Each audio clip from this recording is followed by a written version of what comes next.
আসসালামু আলাইকুম। Welcome to my channel সুখীর রান্নাঘর। সবাই কেমন আছেন? আশা করি সবাই আলহামদুলিল্লাহ অনেক ভালো আছেন। টাইটেল দেখে বুঝতেই পারছেন আজকে কি রেসিপি শেয়ার করব।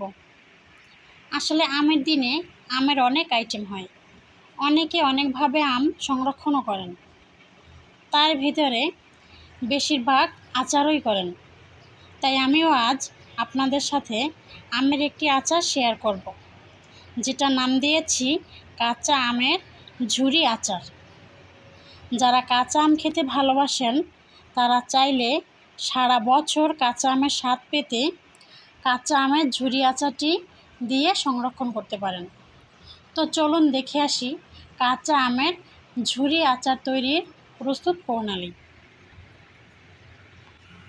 এখানে আমি 1 কেজির মতো কাঁচা আম ভালো করে ধুয়ে নিয়েছি।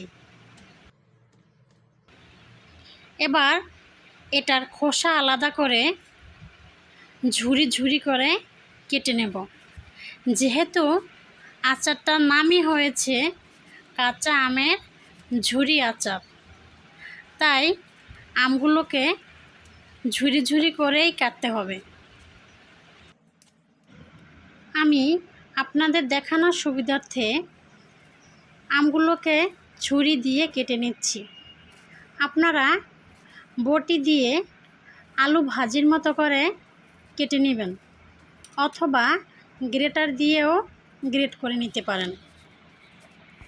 যার যেভাবে সুবিধা হবে সে সেভাবে করেই কাটতে পারেন। শুধু আকারটা একটু আলু ভাজির মতো করে নিলেই হবে। আমি সবগুলো আম এভাবে করেই কেটে নেব। সবগুলোকে কেটে নিয়েছি। এবার এর ভিতরে দিয়ে দিচ্ছি 1 টেবিল চামচ পরিমাণ লবণ। লবণটা দিয়ে ভালো করে মেখে রেখে দেব 10 মিনিটের জন্য, যাতে লবণটা আমের ভিতরে গিয়ে আমের রসটা আলাদা হয়ে যায়। এখন এটাকে বেশি মাখতে যাব না, তাহলে ভেঙে যাবে, তাই হালকা মেখেই রেখে দিচ্ছি। এবার আচারের মূল উপকরণ শুকনো মরিচ আর 5 ফোড়ন টেলে নেব। আমি এখানে 8-10টার মতো শুকনো মরিচ দিয়েছি। এটা আলাদা আলাদা করেই ভেজে নেব, তাহলে এটার গুঁড়ো করতে সুবিধা হবে এবং ভিন্ন ভিন্নভাবে যে কোনো জিনিসে ব্যবহার করতে পারবো। মরিচগুলো টেলে নেওয়া হয়ে গেছে। এবার 2 টেবিল চামচের মতো 5 ফোড়ন টেলে নিচ্ছি। 5 ফোড়নটা বেশি টালবো না, তাহলে তেতো লাগবে, আর তেতো লাগলে আচারটাও তেতো লাগবে, খেতে ভালো লাগবে না, আর ঘ্রাণটাও ভালো আসবে না। শুকনো মরিচ এবং 5 ফোড়ন টেলে নেওয়া হয়ে গেছে। এবার এটাকে আলাদা আলাদা করে গুঁড়ো করে নেব।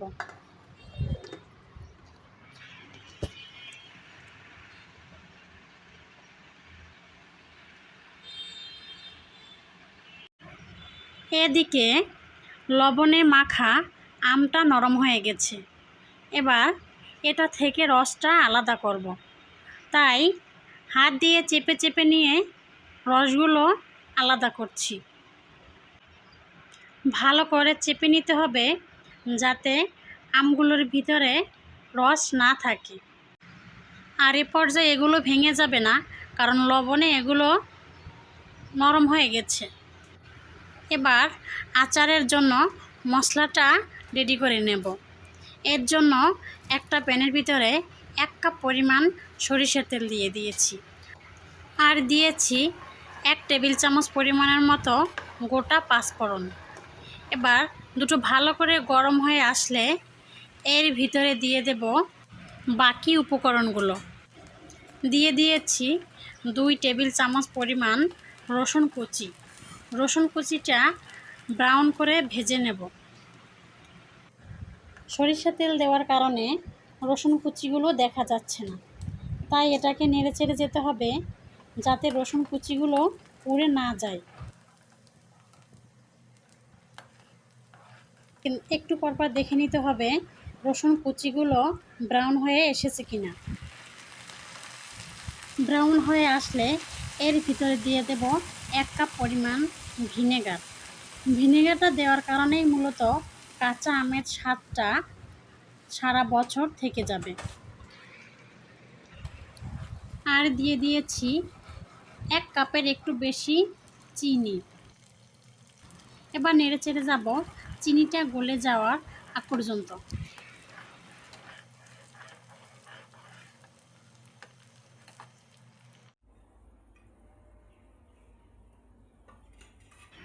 চিনি গলে গেলে চুলাটা বন্ধ করে দেব। চুলাটা বন্ধ করে এর ভিতরে দিয়ে দিয়েছি গুঁড়ো করা 2 টেবিল চামচ পরিমাণ পাঁচফোড়নের গুঁড়া, আর দিয়েছি 1 টেবিল চামচ পরিমাণ শুকনো মরিচের গুঁড়া, যেটা আমি আগে থেকেই ব্লেন্ড করে নিয়েছিলাম। এবার এগুলোকে ঠান্ডা করে নেব। গরম অবস্থায় আমের ভিতরে দেওয়া যাবে না, তাহলে আমগুলো সিদ্ধ হয়ে যাবে, কাঁচাতে ভাবটা থাকবে না। তাই পুরোপুরি ঠান্ডা হয়ে গেলেই আমের সাথে মিলিয়ে নেব। আমগুলো জুড়ো জুড়ো করে নিয়েছি। এবার এর ভিতরে দিয়ে দিয়েছি রেডি করা মশলাটা। মশলাটা অবশ্যই ঠান্ডা হয়ে গেছে, আর ভালো করে মিশিয়ে এবার সংরক্ষণ করব।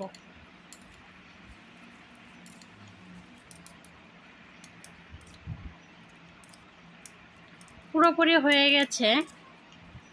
এপাশ ওপাশ একটু সাদাটে ভাব যদি থাকে, মানে আমগুলো না মিশে, তাহলে ছুরি বা চামচ দিয়ে আমগুলো মশলার সাথে মিশিয়ে দিবেন। আর এ পর্যায়ে আচারে হাত দেওয়া যাবে না। যে কোনো স্টিলের চামচ বা ছুরি দিয়ে দুটোকে মিক্স করে নেবেন। এবার সংরক্ষণ করব। আচার সংরক্ষণের জন্য মূলত কাচের পাত্রই ব্যবহার করা হয়, তা না হলে আচারে ফাঙ্গাল ধরে। সংরক্ষণের জন্য কাচের জারের নিচে দিয়ে দিয়েছি 1 টেবিল চামচ পরিমাণ সরিষার তেল, আর গোটা পাঁচফোড়ন দিয়েছি 1 চা চামচের মতো, আর দিয়েছি ভাজা শুকনো মরিচের গুঁড়া।